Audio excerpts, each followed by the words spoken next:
இரக்கம் கண் முன்னே உம் வாக்கு என் நாவில். இரக்கம் கண் முன்னே உம் வாக்கு என் நாவில். நானேன் கலங்கனும் நன்றி கூறுவே. நானேன் கலங்கனும் நன்றி கூறுவே. நீர்தானே நீர்தானே யெகோவா ரஃபா, சுகமானே கல்வாரி காயங்களா. கர்த்தருடைய பரிசுத்த நாமத்திற்கு மகிமை உண்டாவதாக. ஆண்டவராகிய இயேசு கிறிஸ்துவ நாமத்தில் வாழ்த்துக்கள். கிருபையும் சமாதானமும் உங்களுக்கு பெருகுவதாக.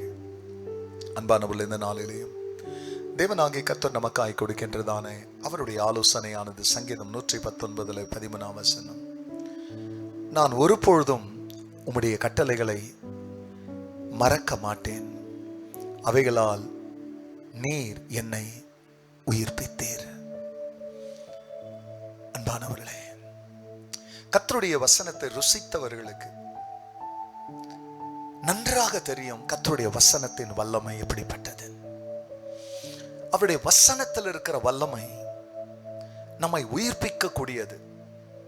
அதனால தான் எபிரேயருக்கு எழுதும் போது பரிசுத்த ஆவியானவர் இப்படியா எழுதுவார் 4:12 தேவனுடைய வார்த்தையானது ஜீவனும் வல்லமை உள்ளதாயும் இருபுறமும் கருக்குள்ள எந்த பட்டயத்திலும் கருக்கானதாய் கர்த்தருடைய வசனம் இருக்கிறது. இப்ப இந்த வசனத்தை ருசி பார்த்தவர் என்ன சொல்லுகிறார்? நானும் கட்டளையை மறக்க மாட்டேன்.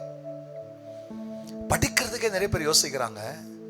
ஆனா இவர், நான் ஏற்கனவே உன் வார்த்தையை படிச்சிருக்கிறேன், படிக்கவும் மறக்க மாட்டேன், படிச்சதையும் மறக்க மாட்டேன். ஏன் நான் மறக்கலன்னா, நான் உமது கட்டளையினாலே உயிர் பிழைத்திருக்கிறேன். அன்பானவர்களே, மரண கண்ணிகள் நம்மை சுற்றிலும் எத்தனையோ விதத்துல தாக்குறதுக்கு, விபத்தின் வழியாய், வியாதியின் வழியாய், விஷக்கிருமிகள் வழியாய், நாம் உண்ணுகிற உணவுகள் சரியானபடி ஜீர்ணிக்காத பொழுது எத்தனையோ மக்கள் பிரியமாலே ஃபுட் இன்ஃபெக்ஷன்ஸால வாந்தி, லூஸ் மோஷன்ஸ், சில வேளையில பிரியமாலே மருத்துவமனையில பல நாட்கள் அவர்கள் அட்மிட் ஆகி தன்னுடைய சரீரத்தை மீண்டுமாக சுகத்துக்கு திருப்புறதுக்கு எவ்வளோ கஷ்டப்பட்டாங்க. சிலர் செத்தம் போயிட்டாங்க. இப்படி இத்தகையான தாக்குதல்களுக்கெல்லாம் நம்மை காப்பாற்றுவதற்கு எது உதவி செய்துன்னு அவர் சொல்றாருன்னா, ஏன்னா சாவு பல விதத்துல வரும். வாழ்வு வாழ வைக்கிறவரால மட்டும், வாழ வைக்கிற வசனத்தால மட்டும்.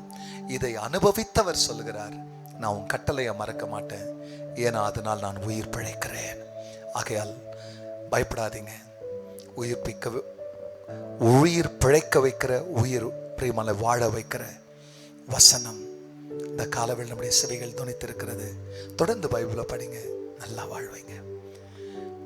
ஆண்டவரே, உங்க நாமம் மகிமை அடையட்டும். அருமையான இந்த காலை வேளையில உங்க வசனத்தை நாங்கள் ருசிக்க எங்களுக்கு கொடுத்த கிருபைகளுக்கு நன்றி. அப்பா, இதை கேட்கிற ஒவ்வொருவரும் உங்க கட்டளை மறக்காத படிக்க, இதுவரைக்கும் உயிர் வாழ்ந்தவர்கள் இன்னும் உயிர் வாழும்படியாய் உமது வசனத்தை அவருடைய உயிருக்குள் கர்த்தர் அனுப்பும். அதன்படி வாழ உதவி செய்யும். ஜெபத்தை கேட்டதற்காக நன்றி. எல்லா மகிமையும் கர்த்தர் நேரிடும். நல்மை பெற இயேசுவ நாமத்தில் பிதாவே, ஆமென், ஆமென். இரக்கம் கண் முன்னே உம் வாக்கு என் நாவில். God bless you church. Have a blessed day. மறக்காதபடி மற்றவங்களோட ஷேர் பண்ணுங்க, கமெண்ட்ஸ் தெரிவிங்க. கர்த்தர் உங்களை ஆசீர்வதிப்பார்.